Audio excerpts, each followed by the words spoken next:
अस्सलाम वालेकुम। यहाँ सब्ज़ी दूध वाले से पहले यहाँ फूल वाला सबसे पहले गली में आता है। तो चलिए भाई, आज संडे की सुबह है, छुट्टी का दिन है, तो चलिए बनाते हैं स्पेशल सा नाश्ता। तो नाश्ते में आज बनेगा कच्चे चने की दाल की पूरी, जो कि इतनी सॉफ्ट, इतनी नरम होगी कि बस आप खाकर आपका दिल खुश हो जाएगा। और ये कच्चे चने की दाल की पूरी बनेगी कुकर में। तो चलिए बनाते हैं। तो फर्स्ट क्या करेंगे, एक बाउल लेंगे। इसमें हमने 1 कप चना का दाल लिया है। इसमें 10 से 12 पराठे बहुत अच्छे से बन जाएंगे। तो 1 कप चना का दाल लेना है, इसे अच्छी तरह से धो लेना है। धुले हुई दाल को प्रेशर कुकर में डालना है। और जैसे 1 कप दाल है तो 2.5 से 2.25 कप तक पानी इसमें जाएगा, तभी बहुत अच्छे से गलेगा, क्योंकि ये भिगोया हुआ नहीं है। तो उसी कप से हमने मेज़र करके डाल दिया है 2.25 कप पानी, 2 कप और 1/4 कप, 2 तेज़पत्ता और 1 इंच अदरक का टुकड़ा बिना छिले हुए, ½ टी स्पून नमक और ½ टी स्पून ही डालेंगे इसमें हल्दी पाउडर। और इसमें 3 से 4 बूंद डाल देंगे तेल, ताकि दाल उबले तो बाहर उसका पानी नहीं आए। तो 2 से 3 बूंद जब भी दाल बनाए तो ज़रूर तेल डाल दिया कीजिए। अब इसको स्टोव पे चढ़ा देंगे। हाई फ्लेम पे 1 सीटी, उसका लो फ्लेम पे 4 से 5 सीटी लगा लेंगे। जब तक चने की दाल गल रही है, हम बना ले रहे हैं आम रस। तो आम रस के लिए पका हुआ आम, अगर बहुत ज़्यादा आम पक गया है तो बिल्कुल घबराइए नहीं, इसका बना लीजिए आम रस। तो मेरे पास बहुत ज़्यादा पका हुआ तो नहीं है, ओवर पका हुआ। तो आम को इस तरह से छील लेंगे। पका हुआ रहेगा तो बस आप चीप चीप के ही गूदा निकाल सकते हैं आसानी से। तो यहाँ पे जो मेरे पास आम है ज़्यादा पका हुआ नहीं है, जिसे हमने छील लिया है और इसे टुकड़े में कट कर लेंगे। और इसको मिक्सर जार में डाल के फाइन साइज़ का पेस्ट बनाना है। आम रस को पकाना बिल्कुल नहीं होता है, बिना झंझट के, बिना पकाए इतना ज़ायक़ेदार सा ये स्वीट डिश बनता है। तो ये आप ज़रूर ट्राई कीजिएगा। तो आम के टुकड़े को हमने मिक्सर जार में डाल दिया है। ½ कप तक इसमें दूध डाल दिया है और 1 टीस्पून चीनी। एक आम में 1 टीस्पून काफ़ी होता है। आम काफ़ी मीठा है, अगर मीठा कम है तो आप 1 से 3 टीस्पून तक डाल सकते हैं। और इसमें हमने इलायची, 4 इलायची का पाउडर बना के फ्रेश डाल दिया है। और इसमें ज़ाफ़रान हमने डाला है 6 से 7 बाली, इतना काफ़ी होगा। और इसका फाइन सा पेस्ट बना लेंगे। बस जी, ये तैयार हो गया हमारा आमरस टेस्टी सा। अब इसको ठंडा ठंडा खाने में बहुत अच्छा लगता है। तो चलिए, ऐसे ही आप बाउल भी डाल सकते हैं डायरेक्ट फ्रिज में, या फिर आप इसे जिस चीज़ में आपको सर्व करना उसमें निकाल लीजिए कटोरी और इसको फ्रिज में रख के छोड़ दीजिए 1-2 घंटे के लिए, ताकि ठंडा लगे। ठंडा ठंडा खाने में बहुत अच्छा लगता है। तो यहाँ पे आमरस रेडी हो गया है। चलिए इसको डाल देते हैं फ्रिज में। ये जी, यहाँ पे आमरस रेडी हो गया। तो चलिए आटा गूंद देते हैं दाल की पूरी का। तो गेहूं का आटा हमने लिया है, ½ टी स्पून नमक, 1 टीस्पून देसी घी डाला है। आप घी की जगह पे तेल भी डाल सकते हैं, रिफाइंड। और इसे अच्छी तरह से मिक्स करेंगे। उसके बाद इसको ठंडे पानी से इसका एकदम नरम सा डो बनाना है, थोड़ा गीला गीला चिपचिपा सा। कोई भी भरने वाला पराठा जो होता है उसका आटा एकदम नरम गूंथते हैं। जब तक देख लेते हैं दाल का क्या हाल है। दाल ठंडा भी हो गया है। तो यहाँ पे हमने प्रेशर कुकर खोल के देखा, दाल बहुत अच्छे से गल गया है। तो जैसे तेज़पत्ता और अदरक जो हमने डाला है वो निकाल लेंगे। दाल बहुत अच्छे से गली गई है। अब इसको भी पीस लेंगे मिक्सर जार में, या फिर आप इसे घुटनी से भी, दाल घुटनी जो होता है उससे भी घोट सकते हैं। तो हमने मिक्सर जार में पीस लिया। एकदम बारीक नहीं पीसना है, इसे थोड़ा दरदरा सा पीसना है। तो ये बहुत अच्छा पूरी लगता है खाने में। आप चाहें तो बारीक भी पीस सकते हैं। अब एक पैन में डालना है तेल, 2 से 3 टीस्पून, और 2 से 3 पिंच डालेंगे हींग।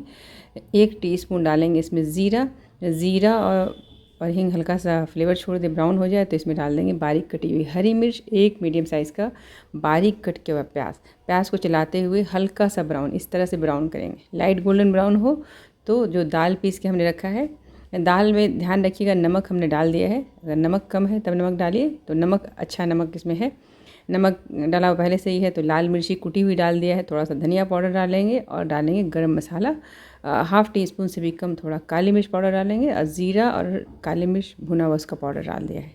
हरा धनिया डाल देंगे। अब इसको चलाते हुए लो फ्लेम पे अच्छे से भून लेंगे। दाल बिल्कुल भी पतली नहीं है, पानी नहीं है। पानी अगर होगा तो थोड़ा हाई फ्लेम पे भी आप भून सकते हो। तो बहुत अच्छे से मेज़रमेंट हमने किया था पानी का, तो बहुत सही तरीके से भुना गया है। एकदम भुन जाए, रेडी हो जाए तो इसमें नींबू का जूस डाल देंगे, आधा नींबू का जूस, 1 से 2 टीस्पून। बहुत अच्छा फ्लेवर आता है। अच्छी तरह से मिक्स करेंगे। चने की दाल का फिलिंग जो है रेडी हो गया है, तो इसे ठंडा होने के लिए छोड़ देते हैं, प्लेट में निकाल लेते हैं। अब चलिए, आम रस बन रहा है तो गुजराती आलू की सब्ज़ी भी बनेगी। तो 1 टीस्पून राई और 1 मुट्ठी करी लीव्स डालेंगे। इसमें अजवाइन डालेंगे आधी टीस्पून, वैसे आधी टीस्पून ज़ीरा डालेंगे। 1 से 2 पिंच डाल देंगे हींग। उसके बाद इसमें डालेंगे तेल, 1 बड़ा चम्मच तेल डाल देंगे।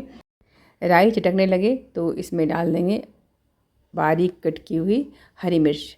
आप चाहें तो हरी मिर्च पिसी हुई भी डाल सकते हैं। हम यहाँ पे कटी हुई हरी मिर्च डाल दे रहे हैं 2 टीस्पून। उसके बाद इसमें डाल देंगे हल्दी पाउडर 1/2 टीस्पून। और ये उबला हुआ आलू है, छोटे छोटे टुकड़े में हमने कट करके रख लिया है। बहुत आसानी से ये सब्ज़ी जो है 5 मिनट में बन जाएगी। ये पूरी के साथ भी आप खा सकते हो, प्लेन पूरी के साथ भी बहुत अच्छा लगता है खाने में। बच्चों के लंच बॉक्स में दे सकते हैं। तो 1/2 टीस्पून नमक, कुटी हुई तीखी लाल मिर्च डालना है। इसमें ज़्यादा मसाला नहीं जाता है, ये आप व्रत के लिए भी बना सकते हो। इसमें लहसुन अदरक वगैरह नहीं जाएगा। हरा धनिया डालेंगे और ये आलू की सब्ज़ी रेडी हो गई। इसमें भी डालेंगे 1 से 2 टीस्पून नींबू का जूस। इसमें टमाटर दही कुछ भी नहीं जाता है, लेकिन इतने मज़े की सब्ज़ी बनती है पूरी के साथ तो बस मत कहिए। इसको दाल चावल के साथ भी खा सकते हैं। एक बार अच्छे से भुन गया तो इसे ढक करके लो फ्लेम पे 2 मिनट के लिए पकाएंगे। 2 मिनट के बाद आप खोलोगे तो बहुत अच्छा सारा मसाला का फ्लेवर अच्छे से आलू में आ गया है। तो एक बार अच्छी तरह से मिक्स करेंगे। ये गुजराती आलू की सब्ज़ी पूरी के साथ खाने के लिए रेडी है। चलिए इसे सर्व कर लेते हैं, प्याली में निकाल लेते हैं। और गुजराती सब्ज़ी है तो इसमें एक चीज़ क्या जाएगा, रोस्टेड तिल ज़रूर डालिएगा, बहुत अच्छा टेस्ट आता है। क्रंची सा, एक तो नटी सा फ्लेवर भी आएगा। आलू की सब्ज़ी भी रेडी हो गई है, आमरस भी रेडी है। तो चलिए बनाते हैं चने की दाल का पूरी भरा हुआ। तो यहाँ पे हम तवे पे सेकेंगे, आप चाहें तो डीप फ्राई भी कर सकते हैं। कभी डीप फ्राई वाला भी शेयर करूँगी। तो इस बार मैं बना रही हूँ तवे पे। तो ये गूंधा हुआ आटा है, इसका लोई बनाना है। इस तरह से कटोरी जैसा बनाएंगे और 1 चम्मच भर के चने की दाल का फिलिंग डालेंगे और अच्छी तरह से फिल करेंगे कटोरी में और इसका मुंह बंद कर देंगे। अब इसमें थोड़ा सूखा आटा लगा करके इस तरह से हाथ से फैला देंगे ताकि फीलिंग जो है चारों तरफ आए। कभी कभी आप देखते हो पूरी जब बनाते हैं तो क्या होता है कि फीलिंग जो है बीच में ही रह जाती है या कहीं कहीं किनारे किनारे खासकर नहीं पहुंचती है। तो इस तरह से आप करेंगे तो जो फीलिंग है वो पूरी के चारों तरफ एकदम किनारे किनारे तक हर तरफ पहुँचेगा। अब चूँकि हम तवे पे बेल रहे हैं तो सूखा आटा लगा करके अच्छी तरह से जितना हो सके उतना पतला बेल लेंगे, तभी बहुत ही सॉफ्ट सा नरम सा पराठा बनता है। तो ये पराठा हमारा बिल गया है। अब एक तरफ स्टोव पे तवा चढ़ा देंगे और गरम गरम तवे पे मीडियम टू हाई फ्लेम पे सेकते जाएंगे पराठे को। बहुत ही जायकेदार सा ये चने दाल का पराठा बनता है। तो ज़रूर आप ट्राई कीजिएगा। ये रेसिपी जो है मेरी अम्मी की है। मेरी अम्मी जब भी बारिश होता था, मौसम ख़राब हो रहा है, बदली सा हो रहा है या खूब बारिश हो रही है, तो मेरी अम्मी बनाती थी ये चने की दाल का पूरी और इसके साथ कोई भी मीठी चीज़ जैसे चने की दाल का हलवा या खीर बनाती थी, बहुत ही अच्छा लगता था।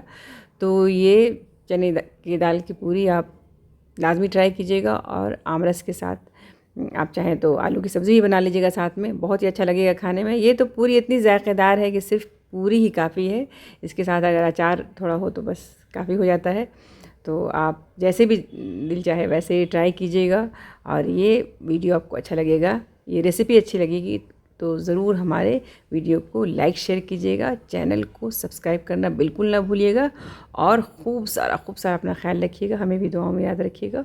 और ये चने की दाल की पूरी, ठंडा ठंडा आमरस और गुजराती आलू की सब्ज़ी आप ज़रूर ट्राई कीजिएगा। अल्लाह हाफिज़।